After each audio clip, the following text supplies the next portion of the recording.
I'll keep an eye on the waiting room as well. Okay, great.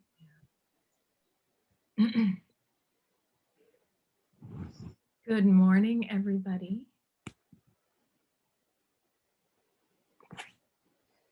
Welcome.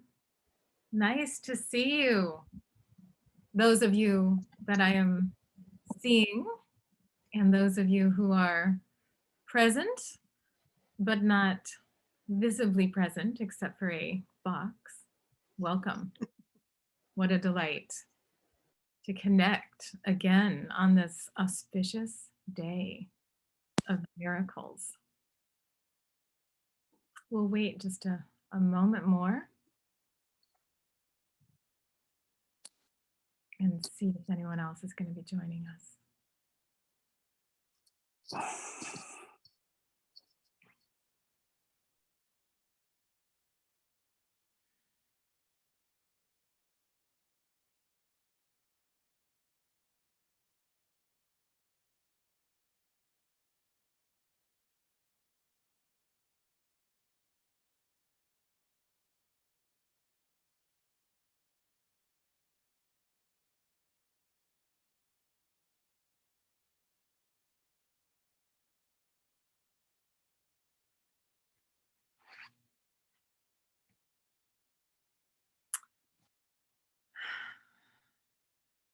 Many of you may be aware that today is the full moon, and it is one of the 4 major Buddhist holidays in a year.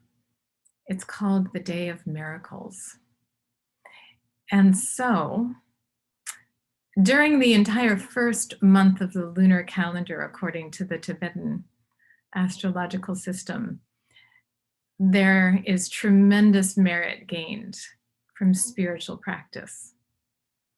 And so all the deeds of goodness that we say, that we do, and that we think have tremendous multiplying power in this month.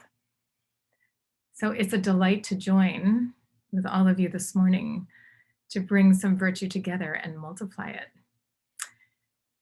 So I would like to invite us to begin by first giving rise to the motivation of the bodhicitta as the preparation. And so, in your own words, please uplift your mind with the motivation of the bodhicitta, a mind focused on awakening in order to establish all other sentient beings who have been connected to us as kind parents and who are limitless as the expanse of space on the state of complete liberation, an experience characterized as everlasting well-being.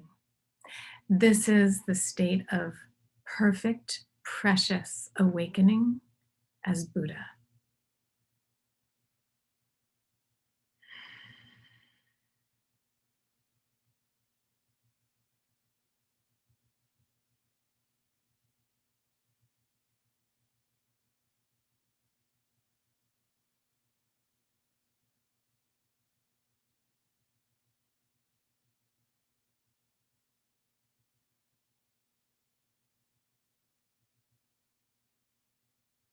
And with that motivation, I'm going to share my screen with you and bring into your field of vision a picture of Buddha in the Bhumiparsha mudra, taking the earth as a witness. And I'm going to invite us to do some sitting practice here. Just imagining Buddha in the space in front of you, completely radiant, serene, timeless, wholly good,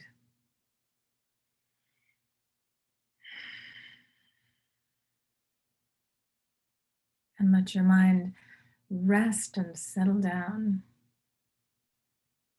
into a state of ease,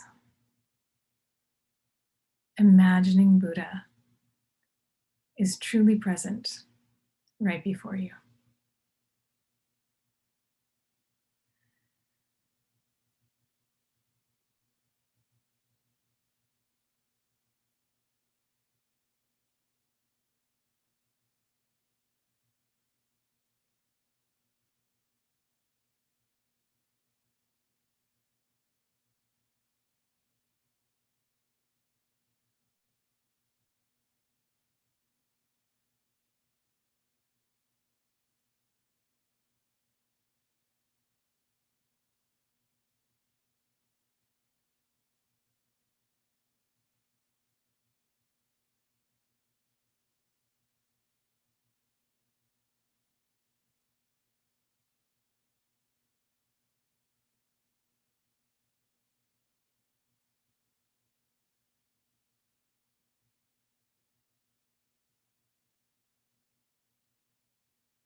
If you find that your mind wanders, you can just gently bring it back and refresh the visualization.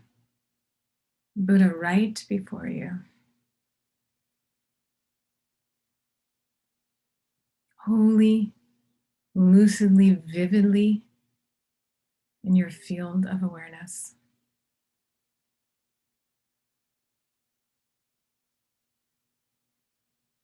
And just suffusing your entire being with blessings.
Imagine what you would feel like if you really were in the presence of Buddha.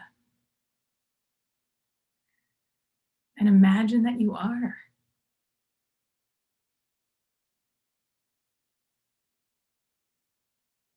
Because you are.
just naturally, in your own words, imagine making a prayer to Buddha, your deepest, most heartfelt wish.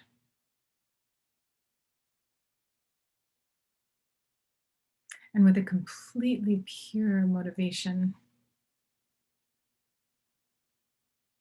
in the secrecy of your own mind, make that prayer silently to yourself.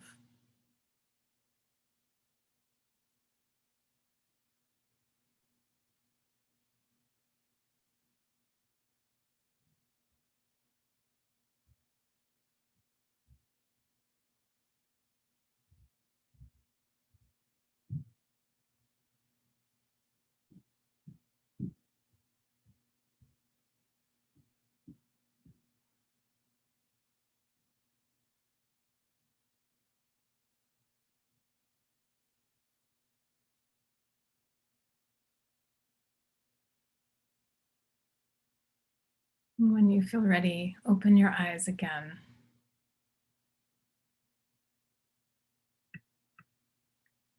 And bring your attention back.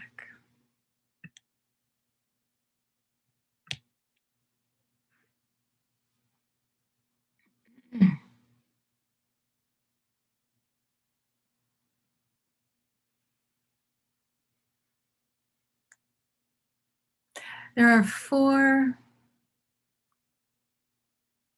major Buddhist holidays according to the Tibetan tradition. Some of them are celebrated by Buddhists from all traditions. Today is the Day of Miracles, the 15th day of the first month. The other 3 are the celebration of Buddha's birth and awakening, the celebration of Buddha's enlightenment. That's the second. Third is a celebration of Buddha giving the first Dharma teaching. And the fourth is Buddha's return from the Tushita heavens after teaching his mother there. And so I find for me, when I think about the celebration of Buddha's birth and Buddha's enlightenment, I have images that come to mind, Buddha's life story. I have confidence that there was somebody about 2,500 years ago that came into the world who was a prince and who taught and who strived and who awakened.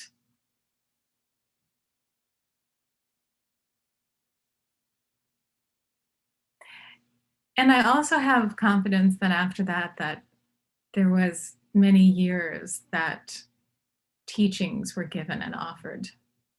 And I have confidence that that took place in South Asia. It's not hard for me to believe. So the holidays number 2 and number 3 are pretty easy for me to wrap my mind around. Today, the Day of Miracles, which marks the first 15 days of the first month, the lunar month, which have a miracle associated with them every day, is a little bit harder. What is a miracle? What is a miracle? That is a question for the audience. What's a miracle?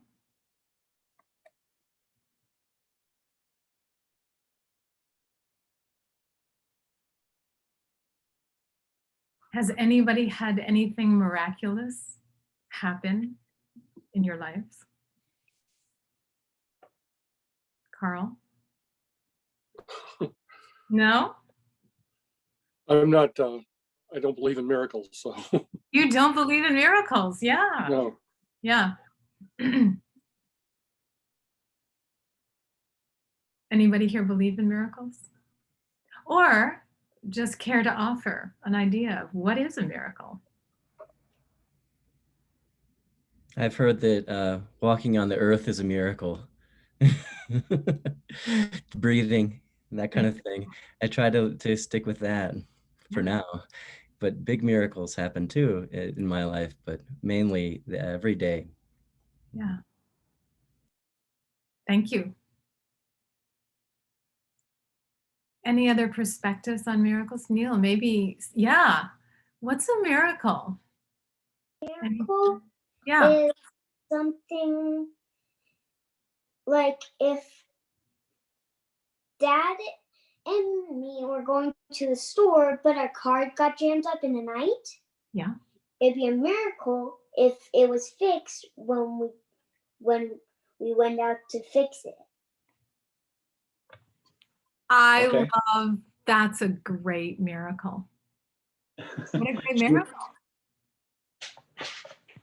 And that's a miracle that I believe could happen. And maybe it's a miracle that has already happened. You went out and your car was broken, but then it got fixed in time for you to need to do something. That would be miraculous, wouldn't it? So I think that this day is a day to connect to what could already be miraculous about our lives. And Kyle, thank you so much. The fact that we're living and breathing, the fact that we survived birth, the fact of birth itself, I would imagine, is quite miraculous. Life happens. How, where, why, when, all the times when it doesn't, right? It's pretty miraculous that it does when it does. Every possible opportunity for life to be conceived doesn't result in more sentience. And so when it does, it's kind of miraculous. Anyway, so how do we celebrate this Day of Miracles that marks 15 days of miracles that are attributed to Buddha? Because when we encounter teachings or celebrations that just seem like fantasy, like something that could never happen, like a myth, like stories just made to make people go, wow, or cool, or like escape watching a fantasy movie or something from Walt Disney.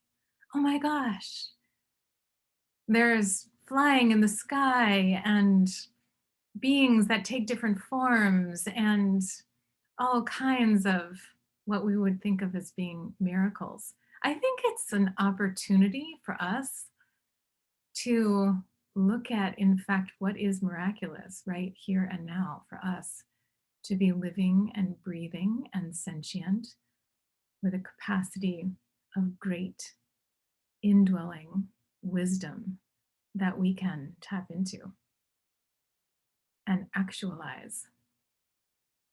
So I wanted to talk a little bit about that today.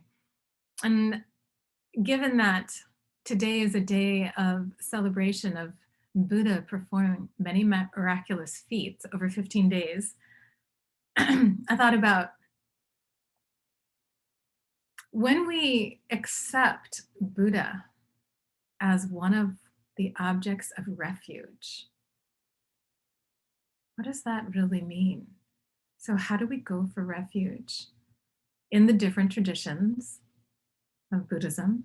So from the perspective of the sutra vehicle of cause and result, so the sutra vehicle of characteristics, we call causal refuge, and resultant refuge. How do we understand these in light of this being a day of miraculous deeds attributed to Buddha? And so I'm going to read you a teaching about causal and resultant refuge. And this comes from a wonderful text that was written by Longchenpa, and it's been translated. You can easily buy it. It's called Resting in the Nature of Mind. Sometimes it's called Resting at Ease in the Nature of Mind. And so there's a chapter in this on refuge, and that's where I'm drawing from. And it tells us that there are two objects of refuge, ordinary and casual, or we could say common, and extraordinary, resultant. And the main difference between these is that in the causal refuge, there's the belief that causes produce results later on. And so from this perspective, taking refuge in the Buddha and the Dharma and the Sangha is the cause for awakening, which happens later. And resultant refuge holds that the fruition is here with us right now. And so it's simply a matter of clearing away what prevents the full manifestation of the result that is present here and now in the form of the true nature of one's own mind. The Buddha nature, we can say. So when we think about this then, when you go for refuge as Buddhist, you may recite the refuge vow. I take refuge in the Buddha, in the teachings that the Buddha gave, and in the community of practitioners, the Sangha. So in this context, what is Buddha? What do you understand by Buddha?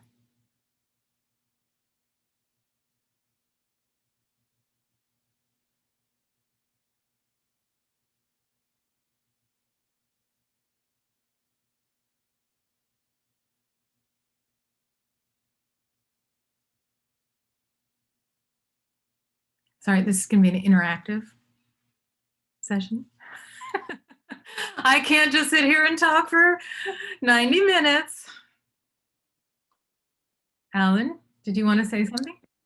Sure. So, I mean, I certainly start with the historical Buddha and teachers, in the lineage from that time. And also the Buddha nature that you referred to earlier. I mean, I think kind of both, and I just my experience is kind of going back and forth between them, but kind of certainly I feel a lot of gratitude towards teachers, starting with the Buddha and all those who've kept the teaching alive all this time. And so I probably tend to gravitate there most, just because of that. Yeah. Thank you. The fourth jewel. The fourth jewel is the Lama. So we do add that as well. Yeah. Thank you. So it's kind of, I hear a combination. The causal and resultant are there together. Yeah. How about others? When you go for refuge, take refuge in Buddha. What comes to mind? What are you thinking about? How do you understand Buddha?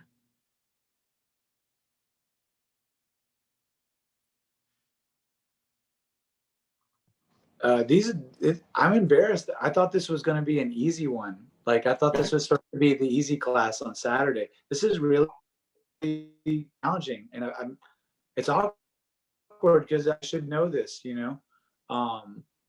I tend to think of Buddha as outside of me, you know, when I'm thinking about the Buddha refuge, not like Buddha nature or resultant something, but when I'm thinking about the Buddha as the cause, then I'm thinking, okay, well, it's this person from a long time ago that's separate, that's not, you know, now I'm in dualism, but that's how I think, you know. I'm like this other person from a long time ago, and you know, definitely not me. Like I feel an other for sure. And then I always think of the Buddha as awake. Like, you know, I know that's what it means. You know, it means an awakened one. And so I'm always thinking, you know, supposedly I'm awake, but he's more awake. So I'm not awake, you know, and the Buddha's awake. And so that's something that's like always on my mind. It's this other person that was awake, not me. I feel that. I don't know. That's where I'm at, you know. Yeah. Yeah. Thank you so much. Thank you so much for that, Neil. I'm there too, for sure. And so we started off with practice, and I showed you an image, a beautiful image, a statue of Buddha. And there it is. There's a statue, a representation of someone who is other, who was in different time and space. And we have stories about, we have historical data also that we can rely on if we are more scientific minded and we want to prove things. And we have fantastical stories too. I'd like to read you one of the miracles, just so you can get a sense of some of the miracles that we're celebrating this month. And so these miracles were happening in a kingdom called Shravasti. And this was ruled by King Prasenajit. And so Buddha was there, and he had a large following. And there were 6 pandits, scholars, other spiritual teachers who were challenging him. And so finally, circumstances came so that there was a great contest. Buddha and these 6 pandits. And so on the first day, it is said that King Prasenajit made offerings. And then Buddha placed a toothpick on the ground. And it immediately grew into a magnificent tree with branches reaching out for many miles, covered with beautiful flowers, fruits, and jewels. The light flashing from the jewels was brighter than the sun and the moon together. When the wind moved the branches, the sounds of teachings could be heard. The Buddha spoke to the crowd, and some, right then and there, awakened and became arhats. While for millions who were there, the seeds were sown for rebirth in the higher realms. That was the miracle on the first day. Sounds pretty great. I wish I'd been there. So Maybe you were, Chris. maybe we all were, right? We might have all caught one of those seeds. Could be, right? Could be.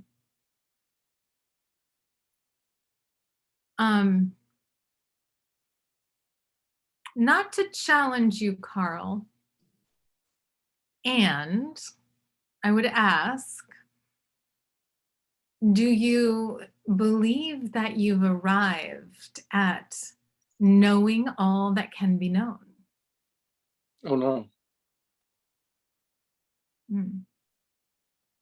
So maybe in the realm of possibilities, there could be a miracle that you have yet to know. Well, I guess it depends on what your definition of miracle is. Yes, I did ask that. What is your definition of a miracle?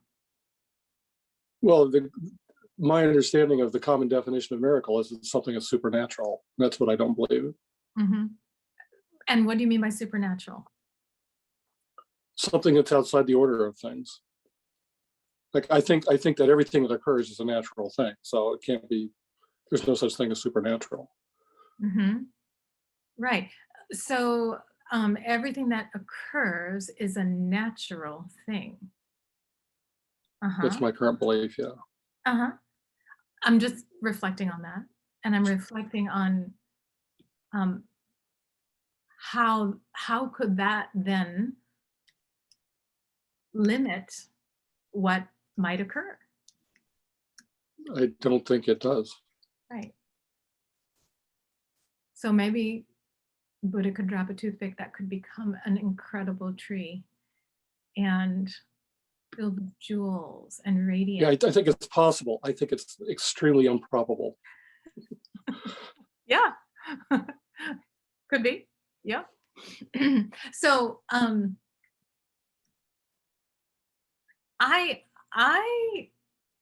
like to hang out in that place. Maybe we could say that's a liminal space, the space of don't knowing, a space of something that might happen. It seems improbable. Miracles are outside the realm of what we call physics. Now, I am not a physicist. Are you? No. To me, I'm talking, is anybody here a physicist? But the little that I've read and the little that I know about physics, I would think, my goodness, that would take you right into the realm of miracles. What happens in a black hole?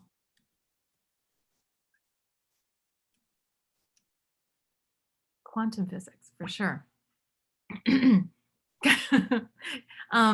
We could get into a real interesting conversation. I suppose one definition of miracle might be something which occurs which we don't understand. Something occurs which we don't understand. I love that definition. Thank you. That's a good definition. That is fantastic. Something that occurs that we don't understand. My life is full of miracles. With that definition, it sure is. In some ways, encountering the teachings of Buddha is wholly miraculous.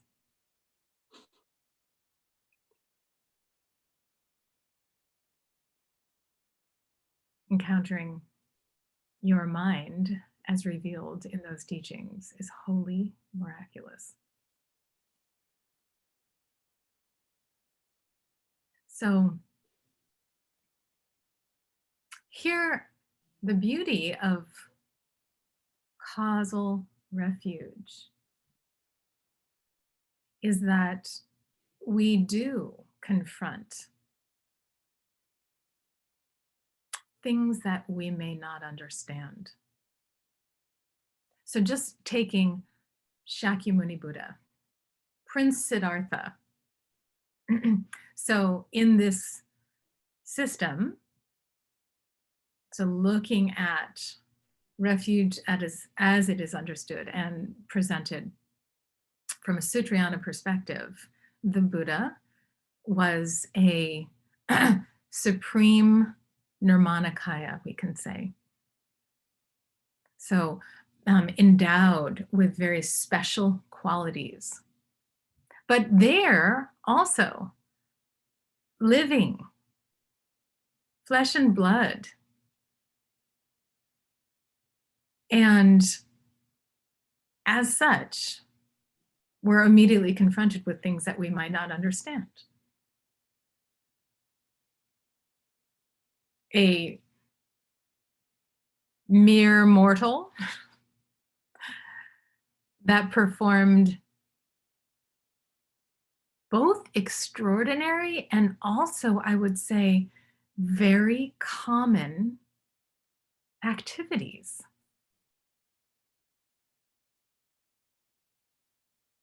If we are to believe some of the aspects of Buddha's life, Buddha passed away from eating something bad, food poisoning, basically.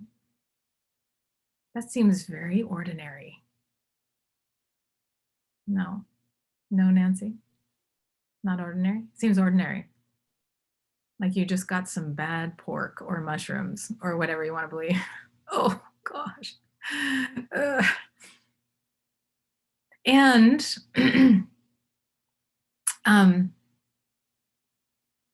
Buddha sat down in probably one of the most miraculous acts that I can imagine. On a warm, sunny day. Probably was hot, because Bodh Gaya is hot. I can't imagine. I mean, there could be some nice cool weather in Bodh Gaya, but I don't know. Buddha sat down. It was probably a hot day there in northern India and didn't get up until he was completely transformed.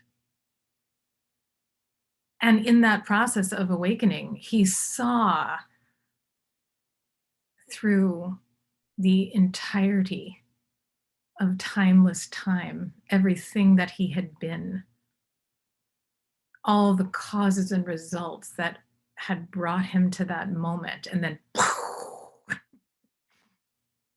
there was nothing that he didn't know. And life was never the same after that. He was the awakened one. And then he died from food poisoning. So isn't that something beautiful? There's the mundane and the transcendent. They're together in the course of one human lifetime. So my invitation is to think about how those show up in your own life.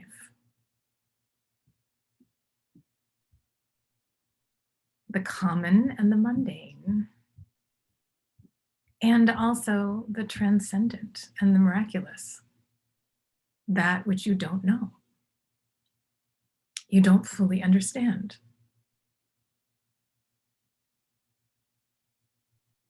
And as a follower of the teachings of the Buddha, then we take refuge in that. So we take refuge in what we may not fully understand as represented by Buddha. That contains both dying from food poisoning and sitting with an incredible intention and conviction that allows the complete and utter falling away of everything that has obscured us from directly seeing the truth of what is as it is.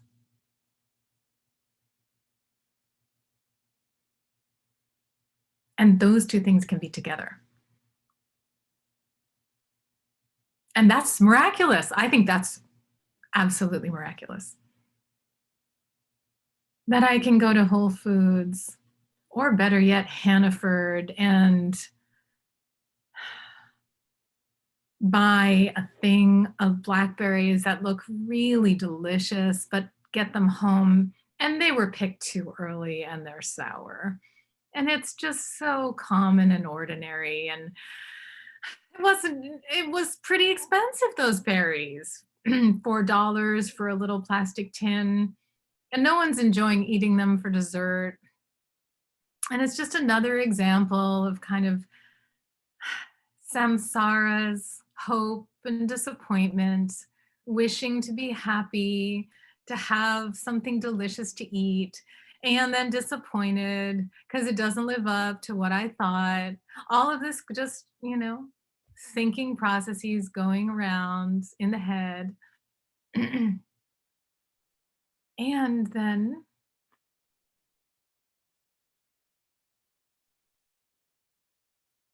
I can connect to beauty and all pervasive, pristine, aware, lucid knowing through the teachings, through the examples, through the blessings of lineage. And I can realize that what I'm experiencing is simply my own projection. And then the whole thing becomes so workable and playful and full of possibility and flimsy.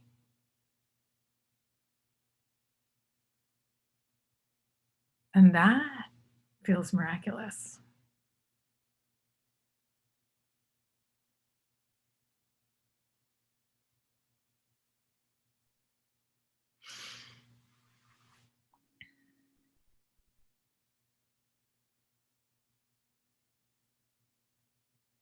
And then the car can be broken and fixed just right on time.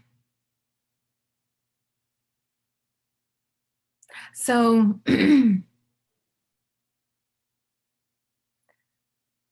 how has encountering Buddha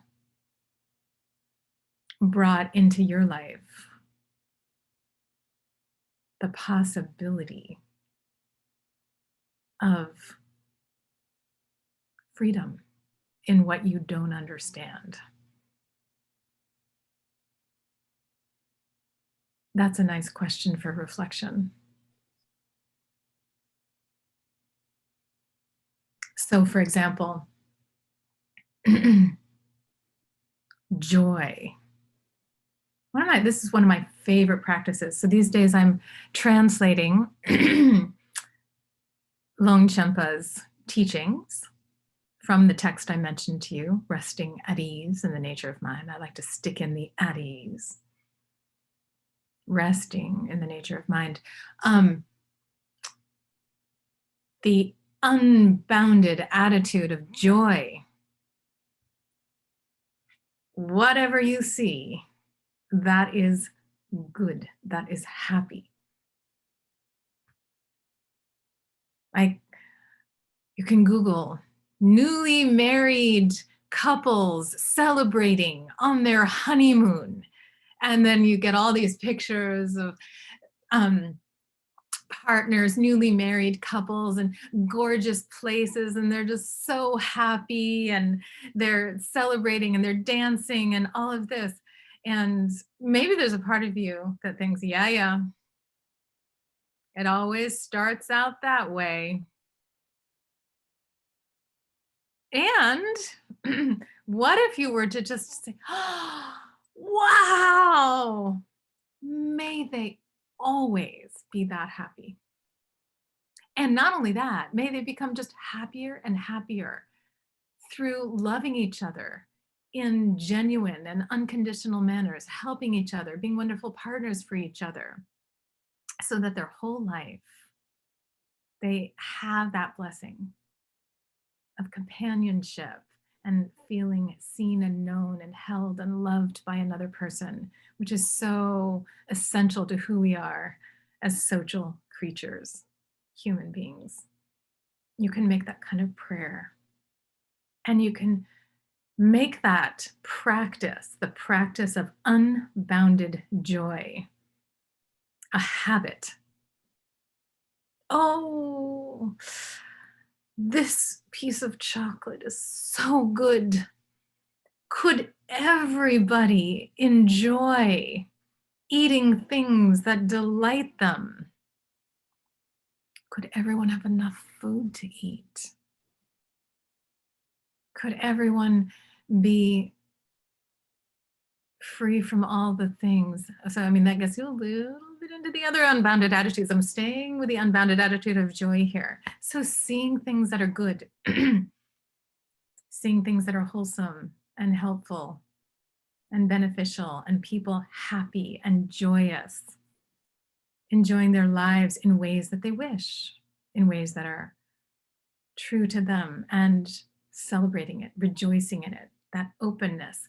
This practice, as Longchenpa teaches and so many other masters have taught, has the result of, anyone want to guess?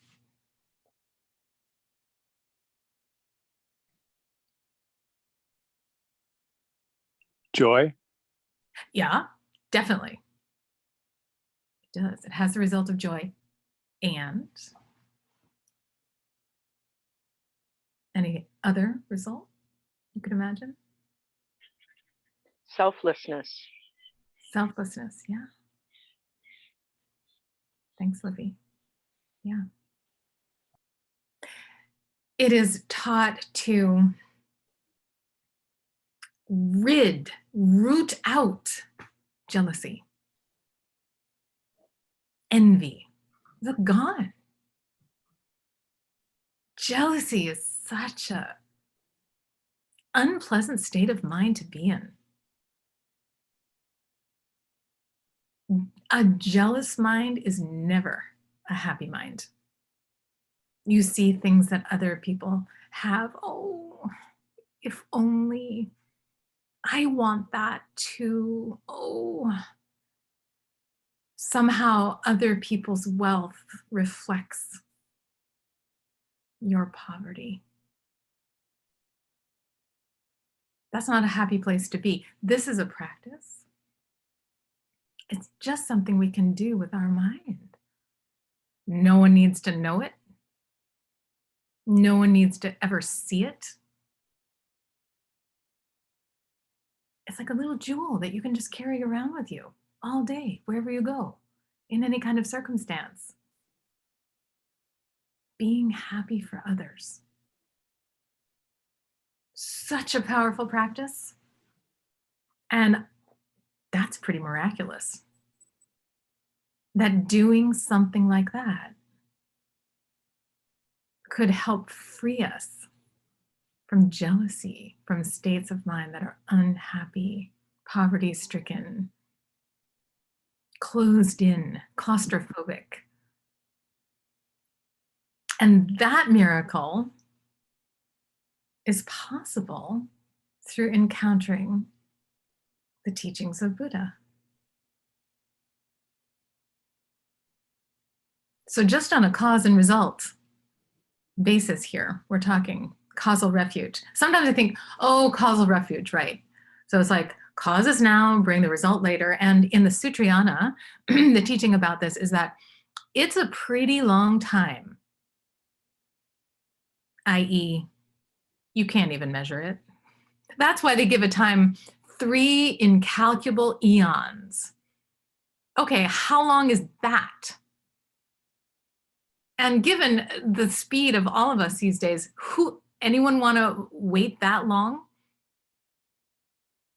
I mean, we can't even wait in a line to get a cup of coffee for 10 minutes without feeling impatient. So talk about 3 incalculable eons before your mind is free. No, I don't want to sign up for that. I want the one that's right now. So it's like, oh, okay. Yeah, I get the causal refuge. It's like me and them, like Neil said, oh, now that's somehow like lesser. I want the, I want the immediate hit right now. I want to wake up right now. I choose that resultant approach. That's the one I want. We should not belittle Causal Refuge, it's full of miracles. Full of miracles.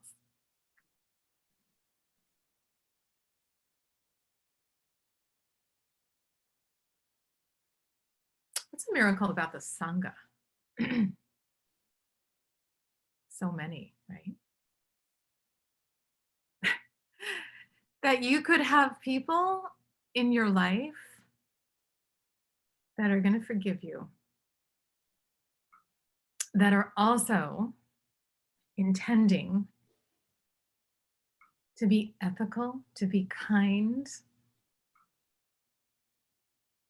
to be true, to be compassionate,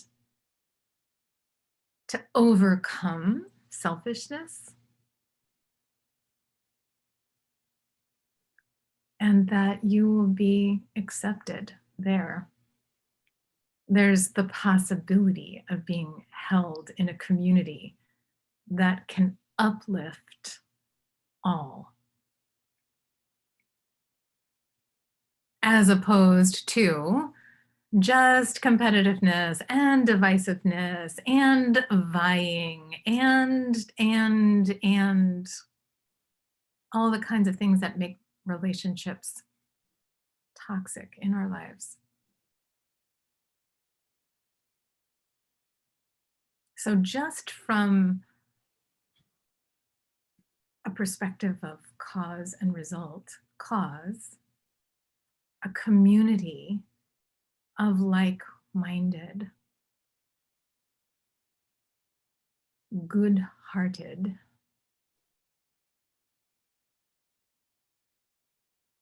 people to care for us and hold us is pretty miraculous.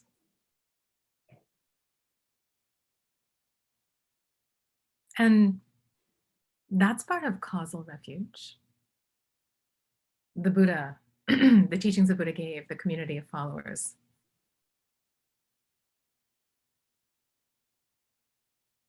So, Causal Refuge is not something to think that we don't need and to leap over. I think, anyway. And I like that the teachings of this tradition don't tell us that we have to choose. It's not like that. They tell us use whatever you can. Here, I've got approximately, let me see, 84,000 different teachings that you can choose from. One of them or more might be the right one for you. So until we are fully in the realization and actualization of the nature, the Dharmakaya nature of our own mind, why not use some of those tools? So they go hand in hand. They each complement each other. Causal refuge, ultimate refuge.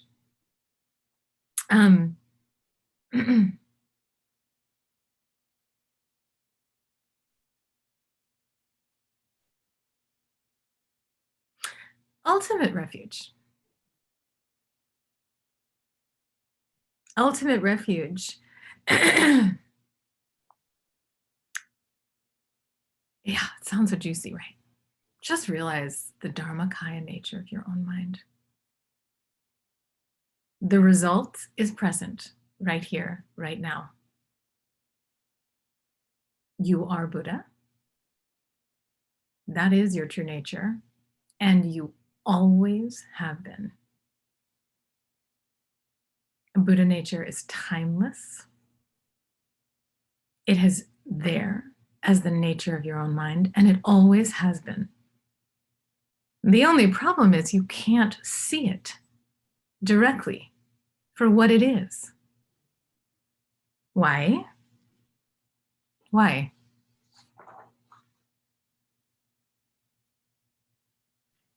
Or maybe you can.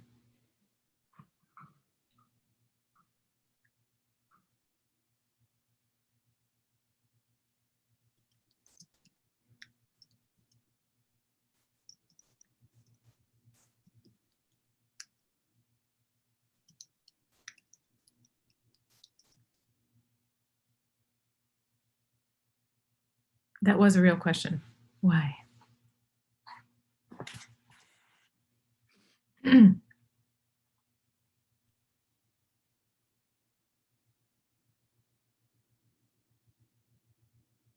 So close we see right For through it. me, it's because, oh, Beautiful. sorry. No, beautiful. Go ahead, Libby. For me, it's because I get so caught up in the day to day. It's much easier to just get completely absorbed in ordinary stuff and ordinary thoughts and read the news and start thinking about how angry it makes me or how hopeful I am or all of that. And to rest in equanimity, sure, 15 minutes, maybe, but otherwise, no. Otherwise, I'm flitting here and there and engaging in all of the things that are to be engaged with, and taking it all very seriously.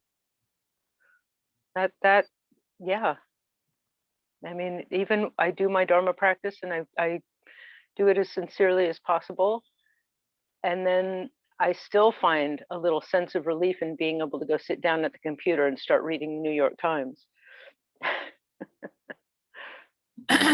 What is that relief from? Relief from the Dharma. That equanimity space, that is just really, really stressful. Oh man, I tell you. Yeah, resting in the nature of mind. Oh geez. You know, that's a good question. I asked myself that question. What is so stressful about resting in complete openness? Why is that hard to do? And I don't know what that resistance is. It's a source of endless frustration that I can't just be there. And all of the teachings I've had and all of the practice I've tried to do, and yet it is still hard. And I think it's habit, of course. I'm completely habituated to hanging out in samsara and to making that my life, while I am not at all habituated to dwelling in equanimity. Thank you, Libby. Really, thank you for that. I think that probably resonates with each of us in different ways. Yeah. How painful do you have to get? Alan, did you want to say something? Yeah, I had the experience of I've been taking an MBSR kind of course, and I had the moment of like falling into this amazing space of, you know, eating a mandarin orange. I mean, just like, whoa. And then I kind of, not too much after that, got scared. And, you know, I think that it was a kind of a loss of connection to my self, the self that I usually identify with, and that there was something about that opening that scared that self. So that's kind of how I see it or experience it. Thank you. It was like a miracle. The mandarin orange gave you a miracle. Yeah.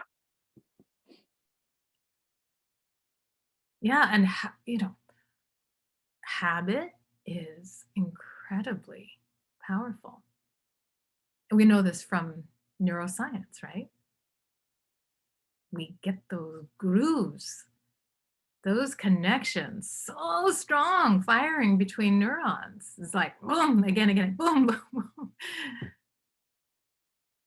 So it, just sometimes it feels like just pushing a rock up a huge hill to try and create different ones. And it is scary, that openness. There's no reference point. There isn't a reference point to self. And that is an ungrounding space to go into. What happens then? Does everything change? Like, did Buddha have any friends after he awakened?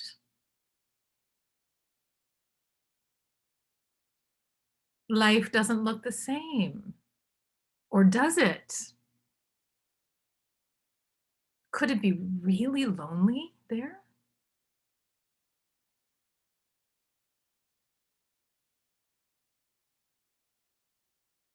I like the depiction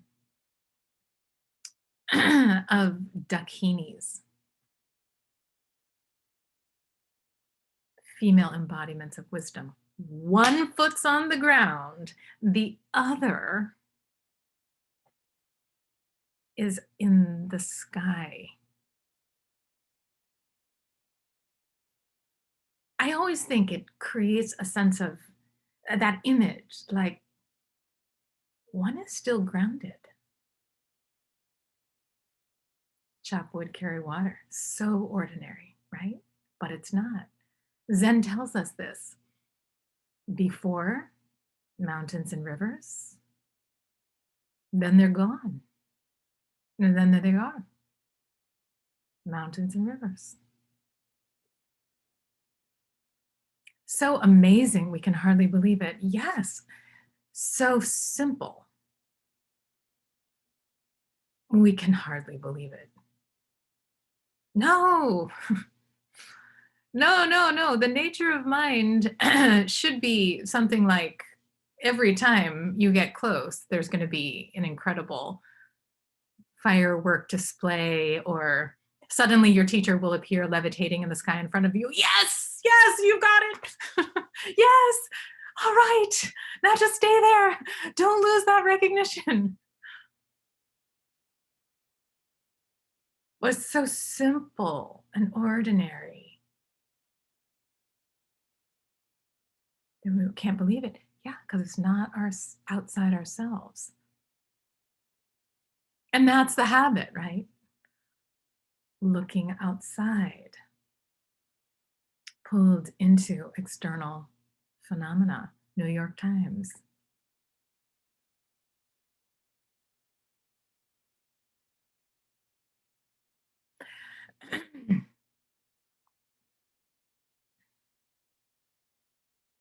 Longchenpa says, excuse me.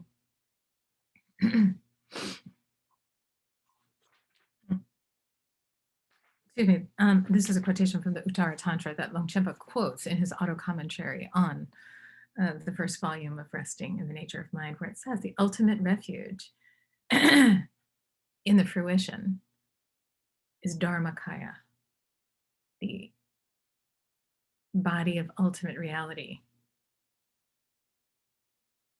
How do you want to understand Dharmakaya? It's hard. We have a real tough time translating these terms. If you use the word body in there, then somehow, like, okay, already we're in trouble. There's a body somewhere, but it's ultimate. Essence of divinity, Buddha, Dharma, and Sangha. One's own luminous mind. Totally beyond conceptual construct. Can you conceive of what is beyond conceptual construct? No, that's the point, because it's beyond. So how do you think about it? That's the problem. You can't. So collapse. All are ordinary. ways of knowing, ways of doing.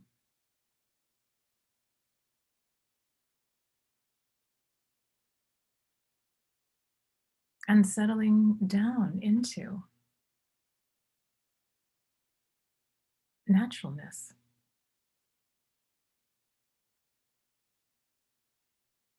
It's that vast open space of possibility that is beyond subject, object, possible in that space in between, unfolding in that space in between, but not the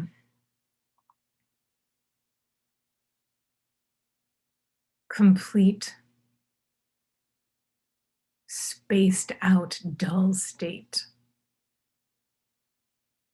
that sometimes being non-conceptual is.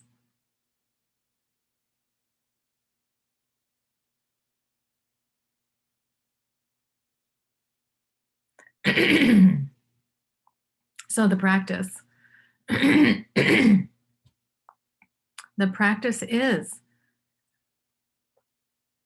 emptiness enlivened with compassion.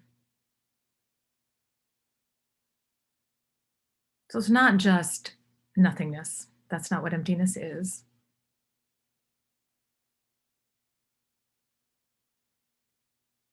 Does it all truly exist?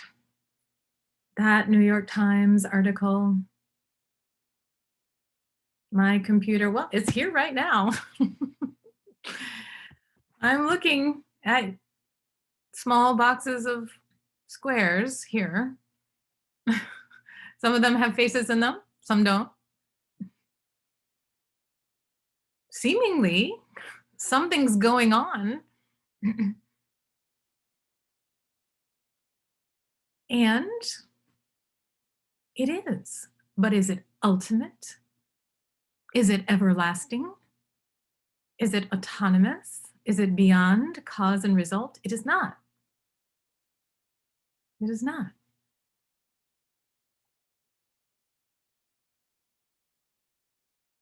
But it's pretty miraculous, nevertheless, that here in 2021, on the 27th day of February, according to this calendar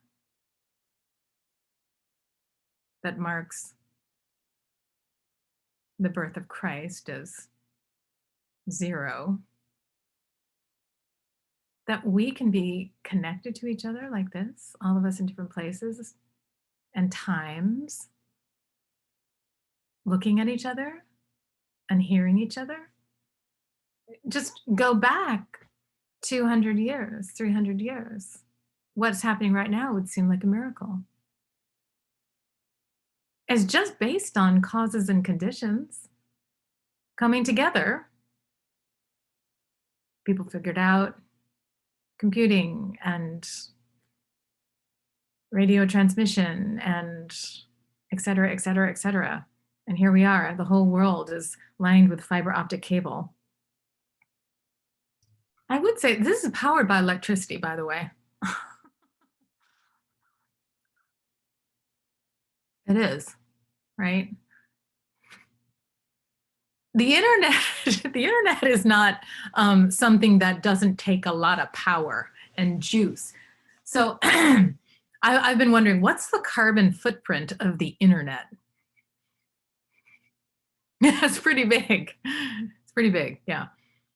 So if you really want to be like watching what your carbon footprint is, then I think you've got to look at how much time you spend on the internet. I'm pretty bad, I'm sure. But maybe I made up for it this year because I stopped flying around everywhere. I don't know how, there's got to be an app. Does somebody know the app that helps you calculate your carbon footprint? If you know that app, please put it in the chat. I need to download that app.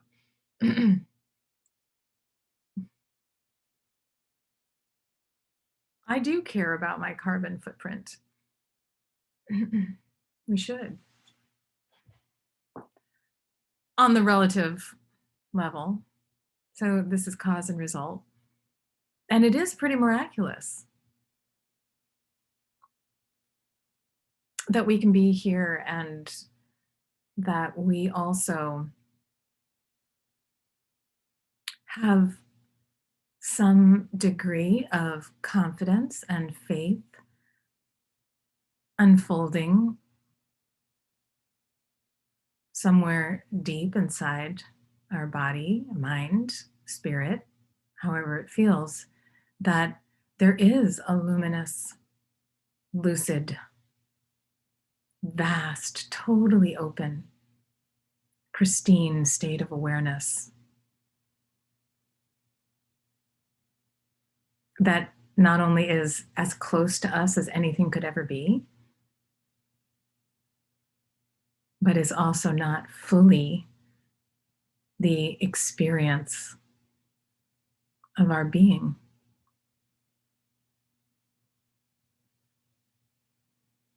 So when Longchenpa talks about taking refuge, he describes the way that one combines these. It's very beautiful. And probably most of us do this as part of our practice. If we have a practice that is conceptual and that involves going for refuge and reciting the refuge vow, and that is combined with a visualization of the objects of refuge, including the fourth jewel, our kind, exceedingly kind root master, that could be appearing as Buddha, could be appearing as another wisdom deity in different form, if we're Vajrayana practitioners. If not, we take Buddha as our teacher. And there is an example of what awakening looked like in time and space once, and the continuity of a path that enables us to also include that within the realm of possibilities for us, and then a community of followers who are also with us with a shared commitment. And so we take refuge in Buddha, in the Dharma, in the Sangha, in our own exceedingly kind master, teacher, spiritual friend, Kalyana Mitra, virtuous spiritual friend. It's the most beautiful Sanskrit term. And then we realize that we've just created all of that with our own mind.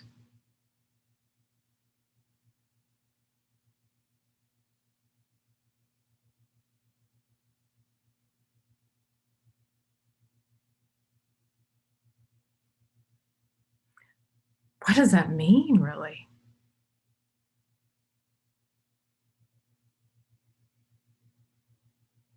Can we separate anything out there from our perception of it? Everything that is appearing to the mind. And what is the essence of your mind? And when you look into that, and you really go through the different kinds of practices that are there to discover what that is, you come up empty-handed. And there,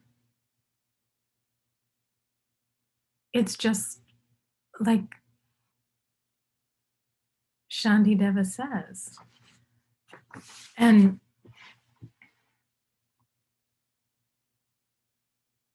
though there isn't anything you've found, it doesn't mean everything has gone blank. And so Shantideva tells us,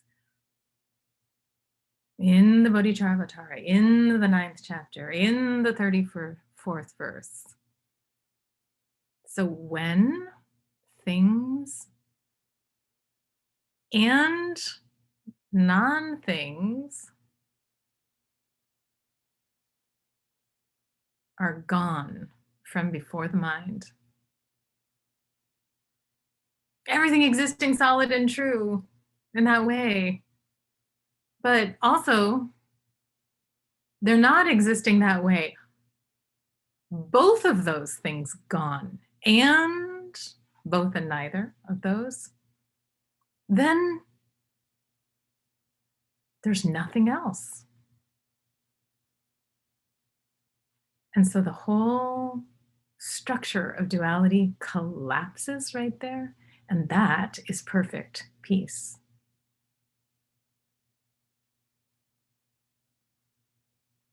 Ultimate refuge. Dharmakaya, beyond elaboration.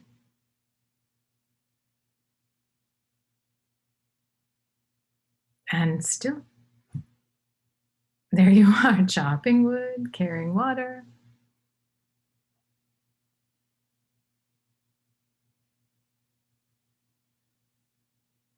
Thank you, Buddha.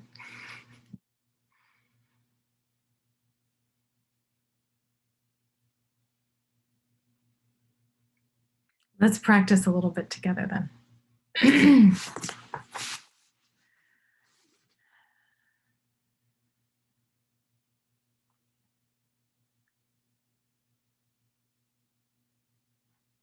Combining these two miraculous teachings. Causal refuge, resultant refuge.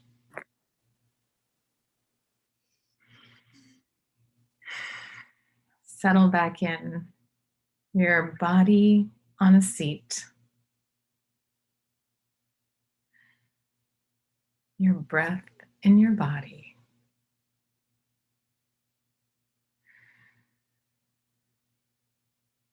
And your mind gently dancing with your breath. Just resting with it. And it goes out, and so do you, and it's gone.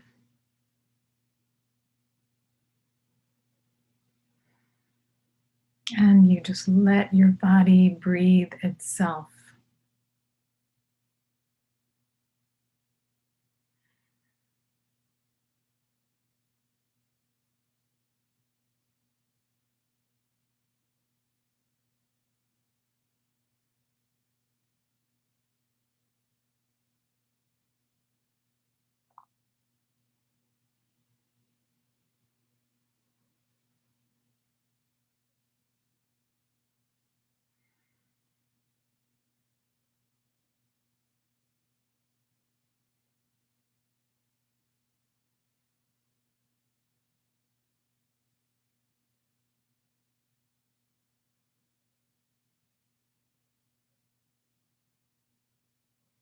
And then in your mind's eye,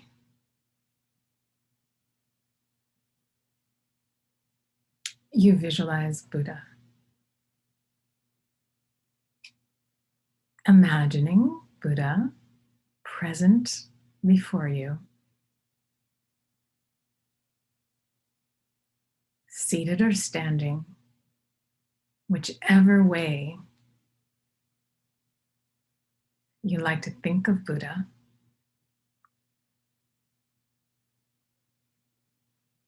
And focus in on the expression on the Buddha's face. Something peaceful about it, something unknowable, something utterly vast.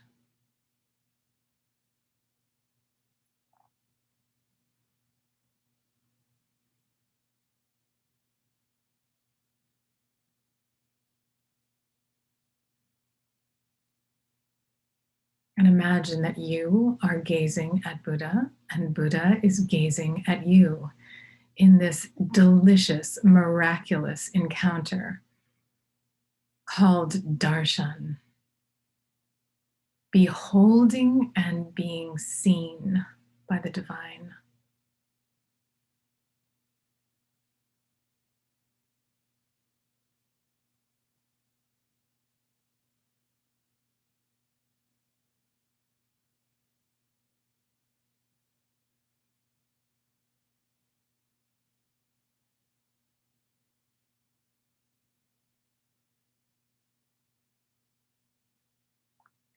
And if you have a close connection with a virtuous spiritual friend, you imagine that the nature of that friend is indivisible with Buddha.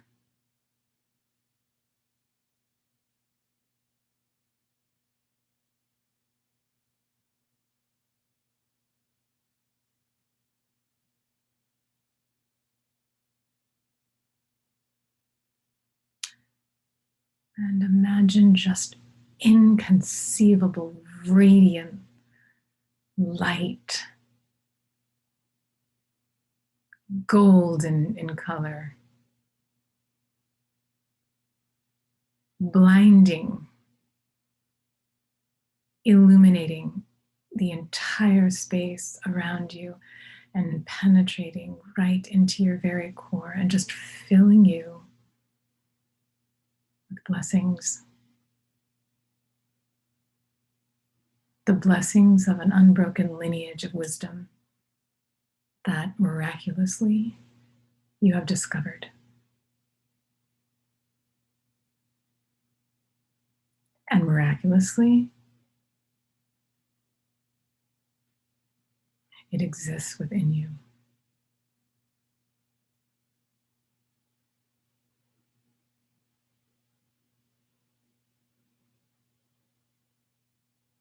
And with one more radiant burst of light, Buddha completely disappears, becoming indivisible with the nature of your own mind.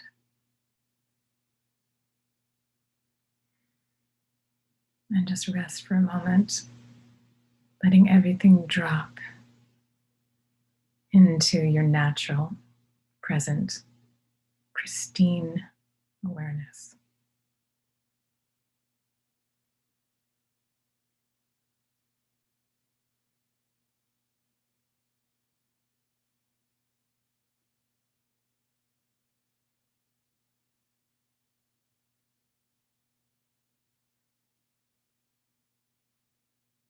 And once again, the phenomenal world arises. We end with a dedication of merit.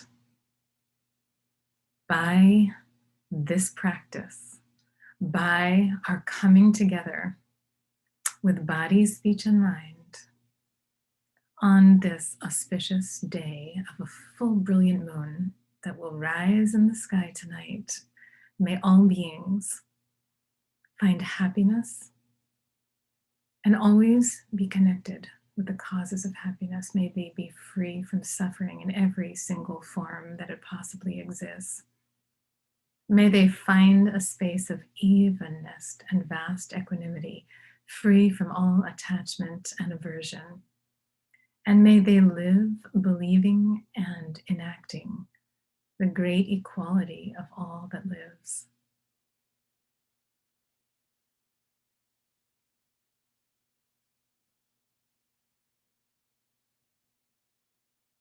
May all beings awaken to their true, unblemished, immaculate Buddha nature.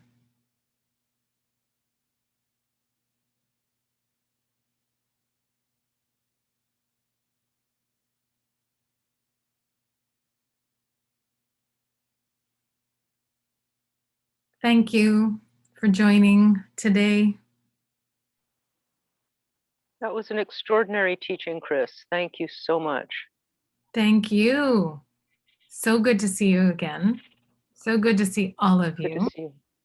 I can't And I- wait to read your translation of Yang Longchenpa. I can't wait. Oh, Janet, no, I'm orally translating. The Padmakara translation group has done an extraordinary translation of this trilogy. Please buy it, Longchenpa. It is sublime. Okay. I could never do a better job. So, but we'll study this. We'll read it together. That's my hope. Well, Thank you. Wonderful. Thank you, Thank you. Christina. Thank you all so much. Have a wonderful day of You too. miracles. Find a miracle to celebrate today. Indeed. Thank you. Bye. Thank you, Neil. Bye, everyone. Bye, Christina. Thank you. Bye.